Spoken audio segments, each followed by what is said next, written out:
દીવમાં મધરાતે ગમખ્વાર માર્ગ અકસ્માત. સામસામે બે કાર અથડાતા મધ્યપ્રદેશના પિતા-પુત્રના મોત. પર્યટન સ્થળ દીવમાં મોડી રાત્રે સર્જાયેલ ગંભીર માર્ગ અકસ્માતમાં મધ્યપ્રદેશના ગ્વાલિયર નિવાસી પૃથ્વી હૃદયરાજ વધવાણી, ઉંમર 50, પોતાના તેમના મોટા ભાઈ દ્વારા જૂનાગઢ ફેક્ટરી શરૂ કરવામાં આવી હોય તે પ્રસંગે પરિવાર ગુજરાત આવ્યો હતો. બાદમાં પરિવારને સોમનાથ મહાદેવ મંદિરના દર્શન કરાવીને ગાડી નંબર GJ11CD 8686 લઈને દીવ ફરવા આવ્યા બાદ નાગવા બીચ ખાતે હોટલમાં જમવા જતા હતા. ત્યારે નાગવા આર્યલેન્ડ મલાલાના મુખ્ય માર્ગનું કામ કાર્યરત હોય નાગવા તરફથી પૂરપાટ ઝડપે આવતી 4-વ્હીલ કાર GJ16CH 3528 ધડાકાભેર મોરે અથડાતા આ ગમખ્વાર અકસ્માત થયો હતો. આ કાર સુરતના હાર્દિક નામના વ્યક્તિની હોય. આ કારમાં 7 શખ્સો સવાર હતા અને પોલીસ સૂત્રોના જણાવ્યા પ્રમાણે આ બધા નશામાં ચકનાચૂર હોય અકસ્માત સર્જીને ઘટનાથી ફરાર થઈ ગયા હતા.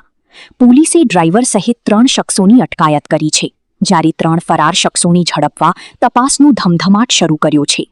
માતાની નજર સામે જ પિતા-પુત્રના કરુણ મોત થતાં અરેરાટી વ્યાપી ગઈ હતી. પરિવારની નજર સામે પિતા પૃથ્વી હૃદયરાજ વધવાણી, ઉંમર 50, અને તેમનો પુત્ર અનિકેત પૃથ્વી વધવાણી, ઉંમર 16ના કરુણ મોત નિપજતા શોકની લાગણી વ્યાપી ગઈ હતી. મૃતકની પત્ની સહિત અન્ય એક વ્યક્તિને ગંભીર ઈજાગ્રસ્ત હોય હાલ સારવાર ઉપર ઉનાની ખાનગી હોસ્પિટલમાં સારવાર પર છે. બાકીના સવાર લોકો એરબેગ ખુલી જતા ચમત્કારિક બચાવ થયો છે.